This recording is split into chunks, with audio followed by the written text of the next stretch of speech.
Assalamualaikum warahmatullahi wabarakatuh dan selamat pagi, selamat siang, selamat sore, dan selamat malam untuk teman-teman semua yang menyaksikan. Apa kabar? Semoga semua dalam keadaan sehat selalu. Nah, pada kesempatan kali ini kita akan membahas soal-soal yang berkaitan dengan penalaran umum untuk persiapan tes SNBT UTBK pada tahun 2026.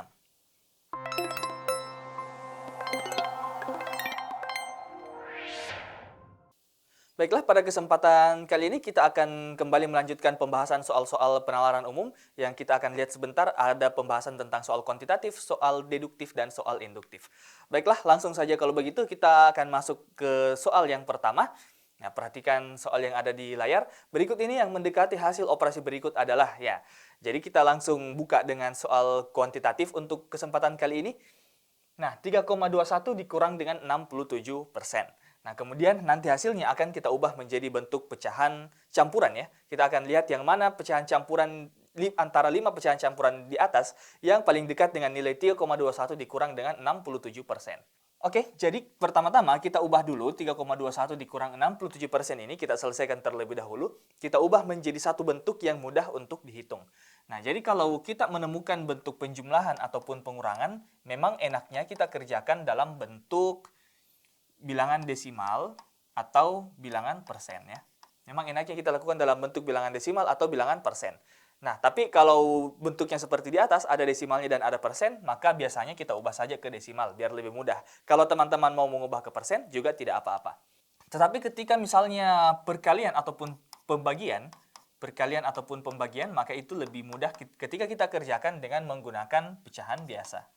Kenapa? Karena lebih mudah untuk mengkali langsung dibandingkan dengan ketika kita mengkali susun pecahan-pecahan desimal ya. Nah, sekarang kita punya 3,21 dikurang 67%, jadi tinggal kita kurangkan saja 3,21 dikurang dengan 67%, bisa kita ubah, kita tinggal mundurkan komanya dua posisi, jadi kita mendapatkan 0,67. Ya, tinggal kita kurangkan sebagaimana kita melakukan kurang-kurang biasanya, 3,21 dikurang dengan 0,67, 1 kurang 7, 11 kurang 7, 4, 11 kurang 6, 5, sisa 2. Seperti biasa, kita kurang-kurang biasa ya, jadi 2,54. Nah, sekarang kita akan mencari yang mana di antara 5 bilangan ini yang paling mendekati 2,54. Nah, pertama-tama kita melihat ada 2/4 ya. Nah, 2/4. Bagaimana caranya kita mengetahui berapa nilai desimalnya? Ya, mudah saja, langsung tuliskan 2, nah, jadi kalau kita menemukan bilangan pecahan campuran, kemudian misalnya kita menemukan 2 misalnya 1/4, maka bilangannya itu pasti lebih dari 2. Jadi langsung 2, kemudian kita tinggal cari 1/4 itu berapa. Nah, jadi 1/4 kita ketahui itu adalah sama dengan 0,25. Nah, jadi 1/4 adalah 0,25, berarti 2/4 adalah 2,25. Jadi tinggal kita timpa angka nolnya dengan menggunakan angka pada pecahan campuran tadi. Nah, jadi kita mendapatkan 2,25. Kemudian 22/5, berarti 2, tinggal kita cari berapa itu 2/5. 2/5 itu sama dengan 2 kali 1/5. Berarti sama dengan 2,4 ya. Sorry, 2 kali 0,2 berarti sama dengan 0,4. Oh, berarti 2/5 itu adalah 2,4. Kemudian 23/6 jadi 2, 3/6 itu bisa kita sederhanakan menjadi 1/2. 1/2 itu adalah 0,5. Berarti 2,5. Kemudian 24/7. Nah, ini agak tricky kalau pecahannya memiliki penyebut 7. Karena kita harus menghitung lebih effort sedikit. Nah, jadi 2,5. Kemudian untuk 24/7, jadi 4/7 itu sama dengan 4 kali 1/7. Nah, 1/7 itu adalah 0,143 ya, kurang lebih. 0,143, jadi tinggal kita hitung 0. Jadi kita akan mendapatkan 0,572 ya, kurang lebih. Kurang lebih seperti itu. Jadi 2,572. Kemudian 25/8, berarti kita tinggal cari 5/8. 5/8 itu sama dengan 5 kali 1/8. Berarti sama dengan 5 dikalikan dengan 0,125. Atau sama dengan 0,625. Berarti 2,625. Nah, tadi hasil yang kita peroleh tadi adalah 2,54 ya. Tadi kita memperoleh hasil 2,54. Nah, 2,54 itu cenderung lebih dekat ke 2,57 ketimbang ke 2,5 biasa ya. Jadi jawabannya adalah delta. Nah, jadi jawaban untuk soal yang pertama adalah delta 24/7 karena 2,572 lebih dekat ke 2,54 dibandingkan dengan 2,5. Oke, itu untuk soal pertama pada kesempatan kali ini. Jadi kalau kita mendapatkan bilangan seperti ini, kita mendapatkan operasi seperti ini, ya mau tidak mau kita harus hitung dan kita harus bisa mengerti, kita harus tahu bagaimana caranya mengubah pecahan-pecahan campuran ini menjadi pecahan-pecahan desimal supaya kita bisa tahu yang mana yang mendekati dan yang mana yang tidak. Oke, itu untuk soal yang pertama. Kita akan langsung melangkah ke soal yang kedua. Kita akan masuk ke soal yang kedua. Perbandingan jumlah kelereng putih, hitam, dan merah dalam sebuah kantong adalah 342, serta jumlah kelereng biru 10% lebih banyak dari kelereng putih. Jika diketahui jumlah kelereng putih adalah 90 buah, pernyataan berikut yang benar adalah. Nah, jadi ini adalah soal perbandingan, kemudian kita ingin ketahui apakah data-data tersebut benar atau salah. Oke, jadi kita bisa lihat, jadi perbandingan putih, hitam, merah itu adalah 342, serta biru itu 10% lebih dari putih. Nah, oleh karena itu, karena kita ketahui biru 10% lebih dari putih, berarti bisa kita katakan biru itu sama dengan 110% dari putih. Ya. Biru sama dengan 110% dari putih. Putihnya kita ketahui adalah perbandingannya 3. Jadi biru sama dengan 110/100 dikali dengan 3 atau sama dengan 3,3. Nah, oleh karena itu nanti perbandingan biru yang kita gunakan adalah 3,3. Nah, jadi perbandingan ini bisa kita tuliskan ulang. Bisa kita tuliskan ulang saja. Putih, hitam, merah 342.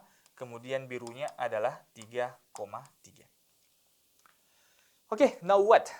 Diketahui jumlah kelereng putih adalah 90 buah. Nah, jadi kita akan menggunakan cara yang mudah saja untuk mengerjakan soal perbandingan ini. Putihnya adalah 90 buah. Nah, kita bisa tinggal kalikan dengan 30 saja ya, karena 90 dibagi 3 itu adalah 30. Nah, jadi 3 dikalikan dengan 30, maka hasilnya adalah 90. Kita akan gunakan metode faktor saja. Sehingga nanti yang lainnya juga akan kita kalikan dengan 30 untuk mencari hasil yang kita inginkan. Nah, jadi putihnya adalah 90, hitamnya adalah 120, merahnya adalah 60, dan birunya adalah 30 dikali dengan 3,3, yaitu 99. Nah, sekarang kita tinggal lihat apa data yang kita ketahui. Yang pertama adalah jumlah kelereng biru adalah 2 kali kelereng hitam. Apakah betul biru adalah 2 kali hitam? Hitamnya adalah 120 dan ternyata birunya 99. Berarti data pertama salah ya, atau opsi pertama salah.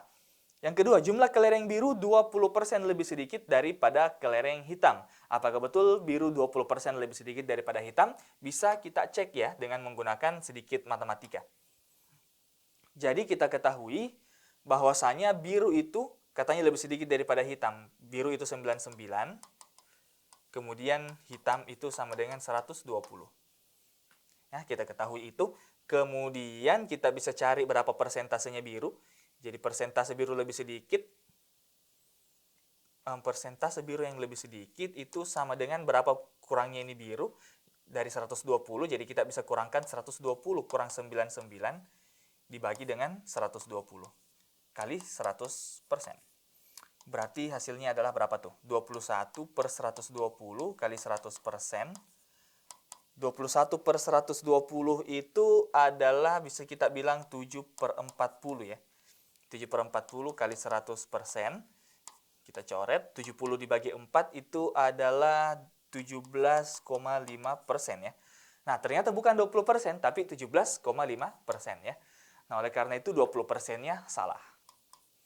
Nah, itu untuk opsi B. Sekarang kita lihat opsi C. Jumlah kelereng merah adalah 45 buah. Salah ya, karena merahnya adalah 60. Merah dan biru lebih banyak daripada putih dan hitam. Oke, bisa kita hitung masing-masing. Merah biru itu sama dengan 60 tambah 99, 159. Kemudian putih dan hitam. Putih dan hitam adalah 90 tambah 120, 210. Kemudian katanya merah biru lebih banyak ya, salah ya. karena harusnya hitam dan putih itu lebih banyak. Berarti jawabannya adalah E. Nah, kalau sudah kita lihat 4 opsi jawaban lain dan semuanya salah, berarti kemungkinan opsinya adalah E. Nah, kita bisa hitung juga sebenarnya. Jadi kita hitung saja. Ini kita ingin buktikan secara hitungan. Biru 65% lebih banyak daripada kelereng merah. Nah, jadi yang kita jadikan acuan adalah kelereng merah ya. Kelereng merah yang kita jadikan acuan, makanya tadi digunakan 120 sebagai penyebut. Nah, sekarang karena kelereng merah yang jadi acuan, maka yang digunakan jadi penyebut adalah 60. Berarti tinggal kita tuliskan persentase apa tuh? Biru ya. Biru itu adalah, misalnya birunya itu berapa tadi? Biru itu adalah 99, dikurang dengan merahnya adalah 60, dibagi dengan 60. Kali dengan 100%. Berarti 39 dibagi dengan 60 kali 100%. Berarti ini bisa kita sederhanakan. 39 dibagi dengan 60 bisa kita tuliskan 13/20 kali 100%. Kita coret nolnya. Kemudian 13 kali 10 bagi 2 itu sama dengan 65%. Oke, jadi betul bahwa jumlah kelereng biru itu adalah 65% lebih banyak daripada kelereng merah. Nah, jadi kalau kita menemukan soal perbandingan, kita bisa cari saja dulu perbandingannya. Kemudian nanti setelah kita menemukan semua nilai-nilai perbandingannya, baru kita tentukan apa yang kita mau cari berdasarkan pilihan-pilihan jawaban yang diberikan. Ya. Oke, ini adalah untuk soal yang nomor 2. Jadi nomor 2 jawabannya adalah E. Oke, kita akan langsung masuk saja ke soal yang ketiga. Oh iya, jadi kalau teman-teman mau jawab dulu, silahkan di-pause saja videonya. Bisa di-pause videonya, kemudian kalau sudah dapat jawabannya bisa dilanjutkan supaya kita bisa jawab sama-sama ya. Oke, kita lihat data yang ketiga, atau kita lihat soal yang ketiga. Data berikut menunjukkan perolehan nilai 3 orang peserta lomba melukis. Bobot nilai pewarnaan 40%, serta komposisi adalah 60%. Mana pernyataan berikut yang benar? Oke, jadi pewarnaan tadi katanya komposisinya adalah 40%, bobotnya adalah 40%, sedangkan komposisi ini bobotnya adalah 60%. Nah, kita ingin cari mana di antara nilai-nilai pernyataan-pernyataan berikut yang benar. Nah, karena kalau kita lihat di soal, kita perlu cari tahu nilainya masing-masing, maka ya kita cari dulu berapa nilainya masing-masing ya. Kita bisa cari berapa nilainya masing-masing. Jadi kalau kita lihat Charlie, Dove dengan Emily ini, semua nilai pewarnaannya kita kalikan dengan 40%. Kalikan dengan 40%. Kalikan dengan 40% semua. Nah, 8 kali 4 itu adalah 32. Nah, jadi tinggal coret saja nolnya ya. Bisa dicoret nolnya, dibagi 100 saja. Berarti 60 kali 40% itu adalah 24. Kemudian 70 kali 40% adalah 28. Nah, untuk komposisi kita kalikan dengan 60% karena kita ketahui bobotnya adalah 60%. Berarti 60 kali 60% itu sama dengan 36. Kemudian untuk Dove dikali dengan 60% sama dengan 48. Dan untuk Emily dikali dengan 60% hasilnya adalah 42. Nah, tinggal kita jumlahkan nilainya masing-masing sehingga kita dapat Charlie itu adalah 68. Kemudian Dove itu adalah 72. Kita jumlahkan saja pewarnaan ditambah dengan komposisi. Kemudian Emily itu adalah 70. Nah, jadi setelah kita mendapatkan nilainya masing-masing, baru kita tentukan yang mana di antara 5 pernyataan tersebut yang merupakan pernyataan yang benar.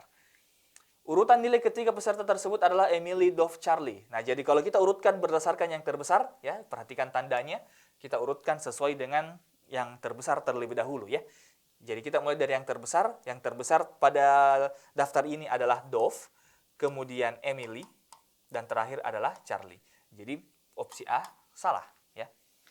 Kemudian B, nilai Charlie lebih tinggi daripada Emily. Jadi ini salah karena Charlie itu 68 dan Emily itu 70. Nilai Emily adalah urutan yang kedua, betul ya? Karena kita mendapatkan setelah kita urutkan, oh ternyata Emily nilainya adalah urutan kedua. Nilai Charlie 10 poin lebih tinggi dari nilai Emily. Salah ya, karena Charlie lebih rendah daripada Emily. Nilai Charlie sama dengan nilai Dave. Nah, Charlie 68 DOF ya, DOF, sorry. Jadi cari 68, DOF-nya 72. Oke, jadi jawaban yang tepat adalah C. Nah, jadi ada kalanya memang di tipikal soal seperti ini kita perlu hitung kalau misalnya opsi-opsinya itu menanyakan data yang lebih spesifik lagi ya. Contohnya seperti ini, yang mana yang lebih tinggi, yang mana yang lebih rendah, dan sebagainya. Oke, jadi itu untuk soal yang nomor 3. Kita bisa hitung langsung saja masing-masing. Kemudian setelah kita dapatkan jumlahnya, ya kita tinggal sesuaikan dengan data yang kita miliki. Oke, itu untuk soal nomor 3. Sekarang kita akan memasuki soal yang nomor 4. Akan masuk di soal selanjutnya. Oke, jadi ini adalah soal klasik PU ya. Jumlah penjualan album Blue Compass tahun ini meningkat 120% dibandingkan tahun sebelumnya. Apabila jumlah penjualan album tahun sebelumnya adalah 15.000 salinan, berapa jumlah penjualan tahun ini? Oke, jadi kita bisa langsung tuliskan saja bagaimana persamaan yang kita gunakan kalau kita mengerjakan soal seperti ini. Jadi XT itu sama dengan 100 plus minus N persen dikalikan dengan X0. Nah, yang mana yang XT dan yang mana yang X0? Yang menjadi XT itu adalah, jadi yang menjadi X itu biasanya yang pertama disebutkan atau yang merupakan subjek dari kalimatnya. Kemudian yang menjadi X0 itu adalah objek ya, atau biasa yang di belakang disebutkan. Kemudian 100 plus minus N, kenapa plus minus? Karena tergantung dia meningkat atau mengalami penurunan. Kalau meningkat berarti kita jumlahkan, dan kalau mengalami penurunan kita akan kurang ya. Nah, jadi kalau kita lihat di atas, kita lihat deskripsinya, tahun ini meningkat 120% dibandingkan tahun sebelumnya. Nah, jadi XT-nya adalah tahun ini, itu sama dengan 100 ditambah, karena meningkat, ya, meningkat jadi ditambah dengan 120% dikali dengan tahun sebelumnya. Kita tuliskan tahun lalu. Nah, jadi bentuknya seperti ini. Tahun ini sama dengan 100 tambah 120 ditambahkan dengan tahun lalu. Apa yang diketahui? Yang diketahui adalah tahun sebelumnya, 15.000 salinan. Jadi tahun ini kita bisa anggap sebagai X misalnya, berarti 220% dikalikan dengan yang tahun lalu. Tahun lalu adalah 15.000. Oke, berarti 220 per 100, kita tinggal kalikan dengan 15.000, kita coret nolnya 2, atau kita coret 1 di sini, kita coret 1 di sini. Jadi kita tinggal hitung berapa 22 dikali dengan 15 ya. Atau 22 kali 15 adalah 330, tambahkan 2 angka 0. Jadi jawabannya adalah 33.000 salinan ya. Oke, jadi jawabannya adalah Charlie ya, yaitu 33.000 salinan.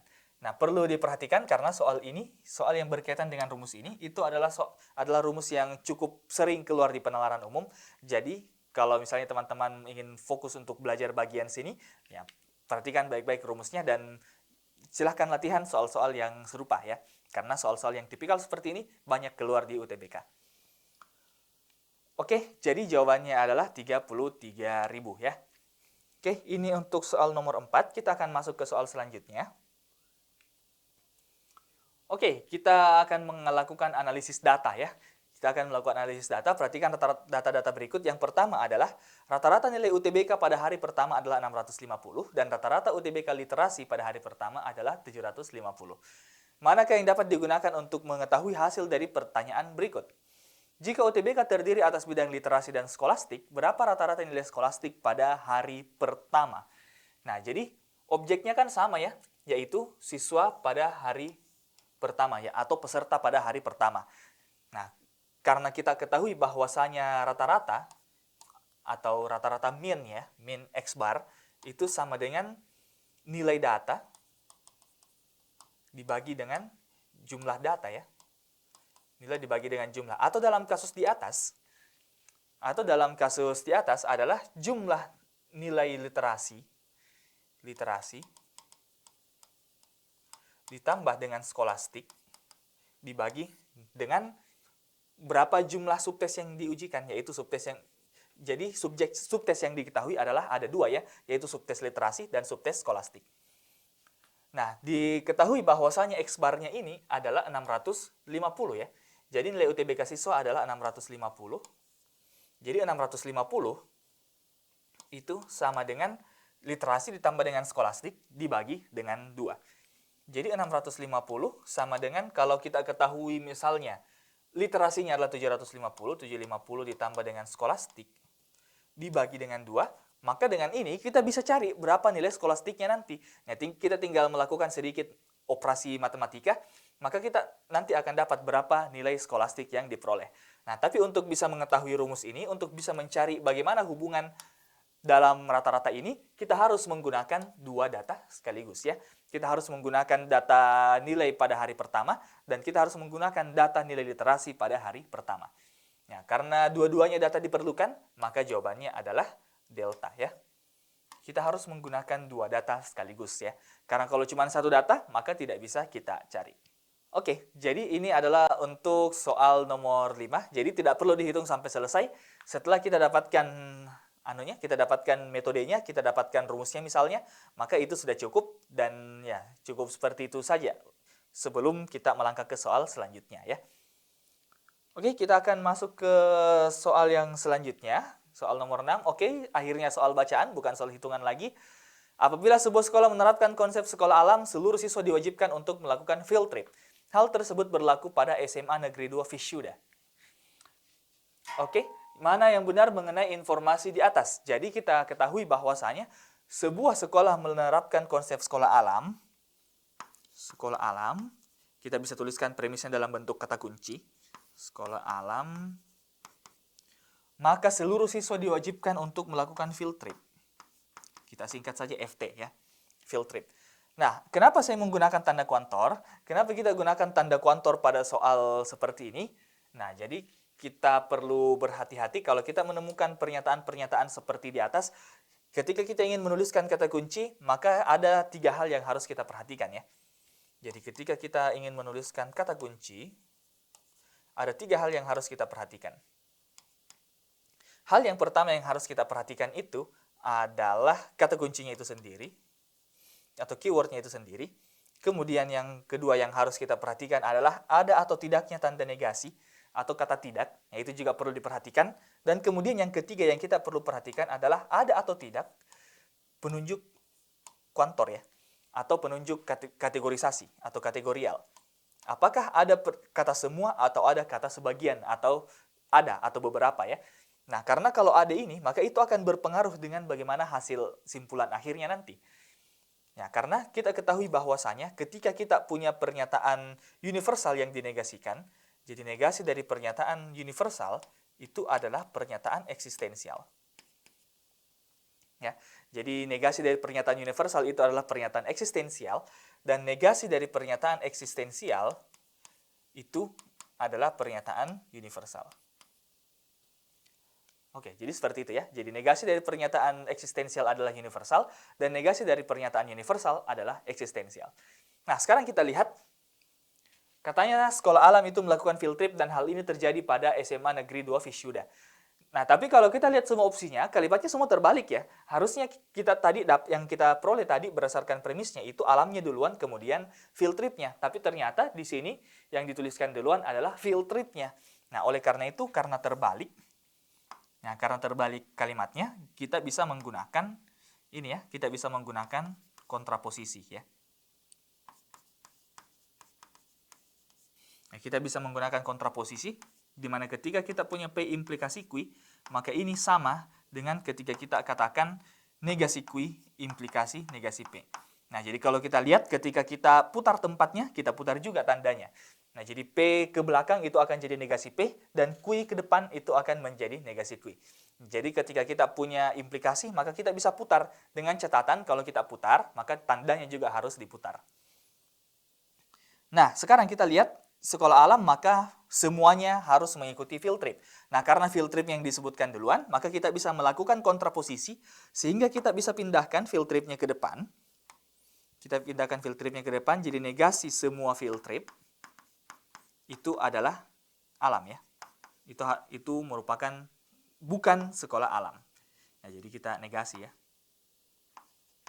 Sekali lagi, kalau misalnya kita ingin negasikan, maka jangan lupa untuk dibalik tandanya. Nah, kita punya sekarang pernyataan berkuantor, ya kita punya pernyataan berkuantor di situ, semua mengikuti field trip yang kemudian kita negasikan. Nah, jadi ingat ketika kita menegasikan pernyataan universal, maka dia akan menjadi pernyataan eksistensial. Nah, jadi ada yang tidak ikut field trip. Jika ada yang tidak ikut, maka dia bukan sekolah berbasis alam. Nah, jadi yang ini itu artinya adalah ada atau sebagian ya. Ya, ada atau sebagian, jika ada atau sebagian yang tidak mengikuti field trip, maka dia bukan merupakan sekolah alam. Nah, jadi jawabannya adalah alfa ya. Apabila sebagian tidak diwajibkan untuk melakukan field trip, maka sekolah tersebut tidak menerapkan konsep sekolah alam ya. Nah, jadi kita menggunakan dua konsep sekaligus, kita menggunakan konsep kontraposisi dan kita menggunakan negasi dari pernyataan berkuantor ya.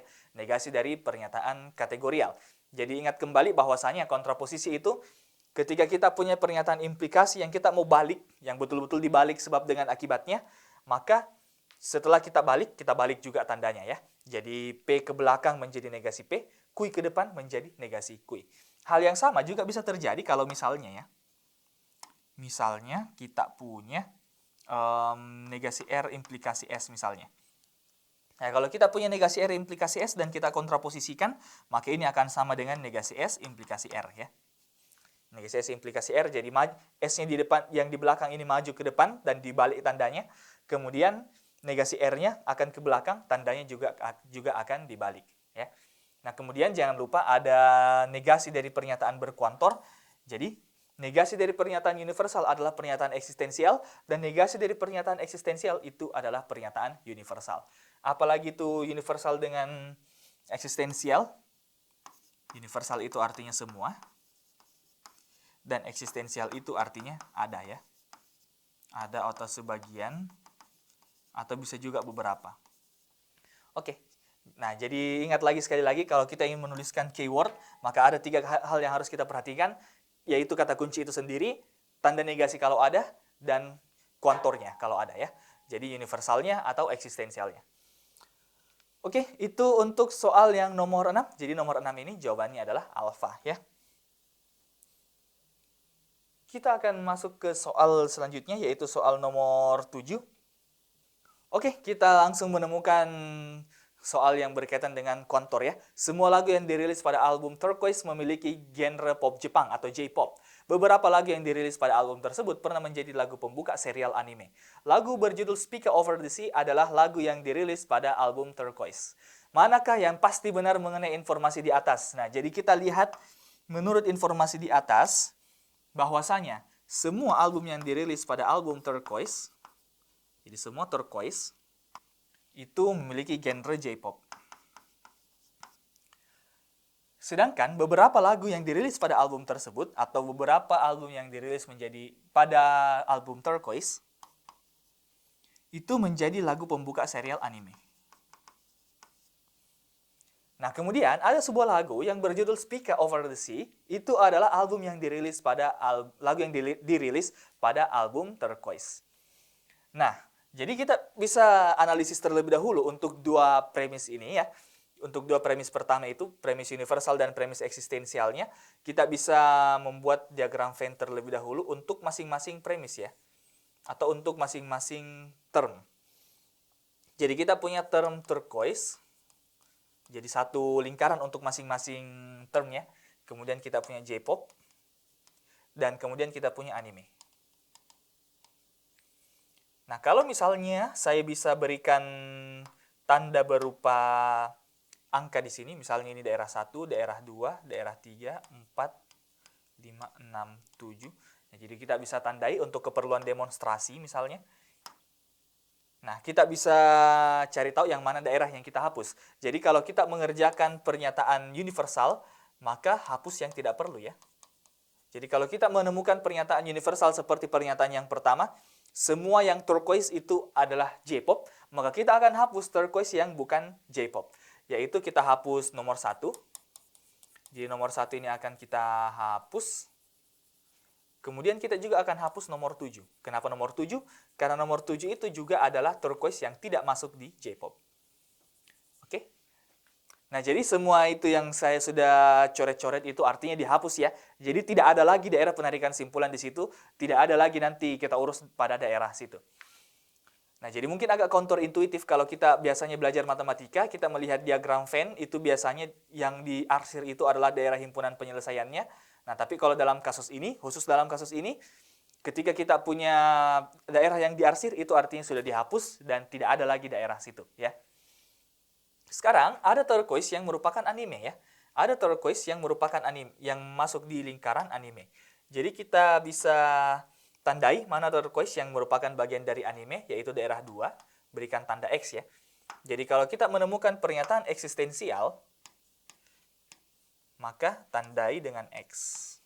Nah, kita akan menandai saja dengan X. Jadi kita tandai dengan X pada daerah 2. Nah, sekarang katanya ada lagu berjudul Spica Over the Sea yang merupakan anggota dari album Turquoise.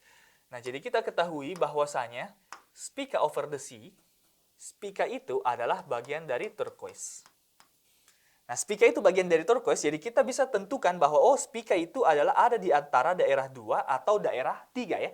Karena masih merupakan bagian dari turquoise. Tapi kita tidak tahu dia masuknya di daerah 2 atau dia masuknya di daerah 3, ya. Jadi kita bisa simpan di antara daerah 2 dengan 3, tepat di situ. Saya tandai dengan tanda S sebagai inisialnya Spica. Nah, jadi karena kita tidak tahu apakah Spica ini masuk di daerah 2 atau di daerah 3, maka kita tidak bisa simpulkan apakah dia masuk di anime atau tidak. Yang terpenting adalah dia pasti masuk di daerah J-pop, ya. Dia pasti masuk di daerah J-pop. Atau kalau kita bisa pikirkan secara normal saja, kita pikirkan secara logika tanpa perlu diagram Venn. Nah, semua yang masuk di sini di turquoise itu pasti merupakan J-pop. Jadi yang pasti benar itu sudah jelas adalah delta. Opsi delta itu sudah pasti benar. Opsi delta itu sudah pasti benar, dan ketika misalnya kita katakan beberapa lagu yang dirilis pada album tersebut pernah menjadi lagu pembuka serial anime, maka kita tidak tahu apakah Spica Over the Sea ini pernah atau tidak pernah menjadi lagu pembuka dalam anime, karena bukan kontur universal, ya. Karena dia bukan kontur universal, itu adalah kontur eksistensial. Kalau kita gambarkan dalam diagram, kita tidak tahu Spica-nya ini masuk di daerah 2 atau masuk di daerah 3. Jadi jawaban yang tepat adalah delta, ya. Spica Over the Sea memiliki genre J-pop.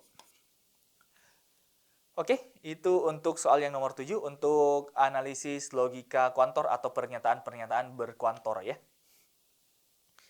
Oke, itu untuk soal nomor 7. Kita akan memasuki soal selanjutnya, di soal nomor 8. Apabila seorang petani memiliki sertifikat, petani tersebut akan menjadi prioritas pembagian pupuk, racun, serta alat-alat pertanian. Oke, jadi ini adalah klasik kasus untuk konjungsi dan disjungsi, ya. Nah, jadi kita punya apabila seorang petani memiliki sertifikat, maka petani tersebut akan menjadi prioritas pembagian pupuk, racun, serta alat-alat pertanian. Nah, alat-alat pertanian itu karena kita menggunakan kata serta itu merupakan konjungsi yang kurang lebih setara dengan kata dan, ya. Kata dan atau dalam ilmu logika kita kenal dengan nama konjungsi. Oke, jadi kita menggunakan konjungsi di sini dan kita perlu ingat kembali bahwasanya konjungsi itu adalah pernyataan yang harus benar semua, ya. Konjungsi itu harus benar semua. Jadi kalau P dan Q dua-duanya benar maka benar, kalau salah satunya salah maka sudah pasti akan salah, ya. Sudah pasti akan salah. Nah, sekarang yang diketahui adalah petani tersebut tidak menjadi prioritas pembagian pupuk. Jadi negasi pupuk. Pupuknya tidak terjadi, ya. Jadi negasi pupuk. Nah, karena pupuknya tidak terjadi, maka kalau kita bisa rangkum semua akibat-akibatnya itu menjadi satu premis misalnya, kita bisa rangkum menjadi seperti ini. Sertifikat, maka akibat, anggaplah akibatnya ini adalah, jadi misalnya semua ini akibatnya saya nyatakan sebagai X, ya. Misalnya saya nyatakan sebagai X, jadi sertifikat maka X. Nah, pada premis yang kedua kita ketahui bahwa pupuknya tidak jadi. Kalau sudah satu salah, berarti semua yang lain ini akan bernilai salah semua. Jadi, negasi X, maka simpulannya adalah, jadi kena bentuk modus tollens, ya, P implikasi Q, kemudian negasi Q, simpulannya adalah negasi P. Sertifikat maka X, kemudian X-nya tidak terjadi, maka sertifikatnya belum ada, ya. Jadi negasi sertifikat. Jadi jawaban yang paling tepat adalah bravo, ya. Petani tersebut bukan petani yang memiliki sertifikat atau sedang tidak memiliki sertifikat. Nah, jadi kunci dari nomor 8 ini adalah kita pahami bagaimana itu modus tollens bekerja, modus tollens, modus ponens, dan bentuk-bentuk penarikan simpulan yang lainnya. Kemudian kita juga perlu tahu bagaimana nilai dari konjungsi. Nah, selain dari konjungsi, jangan lupa ada juga yang namanya disjungsi ya. Jangan lupa ada yang namanya disjungsi. Misalnya kita punya P, Q, dan P atau Q. Nah, jadi disjungsi itu adalah pernyataan yang benar apabila ada pernyataan yang benar. Jadi kalau P-nya benar dan Q-nya benar, maka disjungsi bernilai benar. Dan kalau P-nya salah, P-nya benar, Q-nya salah, maka tetap benar. Karena ada yang benar. P salah, Q benar, tetap benar. Kalau salah dua-duanya, berarti salah. Oke, so that's it. Itu adalah disjungsi dengan konjungsi ya. Jadi jangan sampai lupa, karena yang seperti ini itu selalu keluar di UTBK. Oke, ini untuk soal yang nomor 8. Kita akan masuk pada soal selanjutnya, yaitu soal yang nomor 9 ya. Sebagai soal terakhir kita untuk kesempatan kali ini.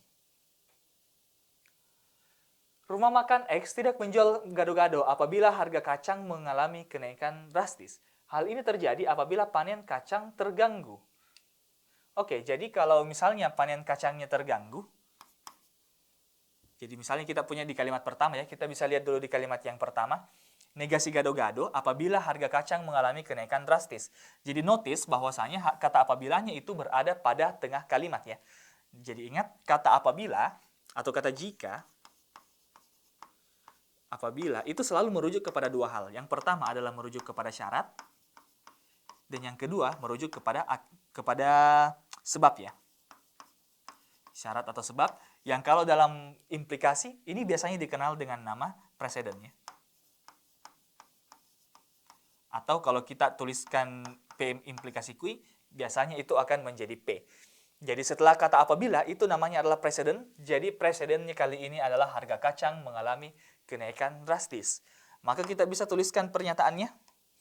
Nah, kita tuliskan pernyataannya dalam bentuk harga kacang mengalami kenaikan drastis. Maka rumah makan X tidak menjual gado-gado. Oke, negasi gado-gado. Nah, hal ini terjadi apabila panen kacang terganggu. Hal ini yang kejadian yang saya tuliskan dengan warna merah ini, terjadi apabila, jadi semua ini terjadi apabila panen kacang terganggu. Oke, jadi kalau panennya terganggu, maka kacang mengalami kenaikan. Jadi kita ganti kata kunci kacang ini menjadi harga naik. Jadi kalau panennya tidak bagus, maka harganya naik, dan kalau harganya naik, maka tidak akan menjual gado-gado. Nah, karena kita memiliki rentetan kejadian, jadi kita bisa tuliskan rentetan kejadian ini sebagai kalau panennya bermasalah atau terganggu, maka akibatnya adalah harganya akan naik. Dan kalau harganya akan naik, maka dia tidak menjual gado-gado. Nah, ini adalah kasus klasik untuk silogisme hipotetis ya. Ini kasus klasik untuk silogisme hipotetis. Kita punya P implikasi Q, kemudian Q implikasi R, maka simpulannya tentu saja kita tinggal coret Q-nya ya. Kita coret Q-nya, jadi kita menemukan P implikasi R. Atau ini bisa juga kita tuliskan dalam bentuk rentetan kejadian, P mengakibatkan Q yang mengakibatkan R, maka bisa kita katakan bahwa P akan mengakibatkan R. Nah, jadi kalau kita bawa masuk silogisme hipotetis itu ke dalam soal ini, maka kita dapat panen mengakibatkan kenaikan harga, dan kenaikan harga mengakibatkan tidak menjual gado-gado. Atau kita bisa langsung arahkan kejadiannya, kita bisa singkat saja pernyataannya. Jadi kalau misalnya panennya bermasalah, maka tidak menjual gado-gado. Oke, jadi apabila panen kacang terganggu, maka dia tidak menjual gado-gado. Jadi jawabannya adalah error ya. Ya, perhatikan kembali kata apabila itu berada pada pertengahan kalimat. Jadi yang menjadi presiden tetap panen kacang yang terganggu. Baiklah, itu untuk soal yang nomor 9, and it's alright for today. Terima kasih atas perhatiannya. Assalamualaikum warahmatullahi wabarakatuh, dan until next time, selamat siang, selamat sore, dan selamat malam.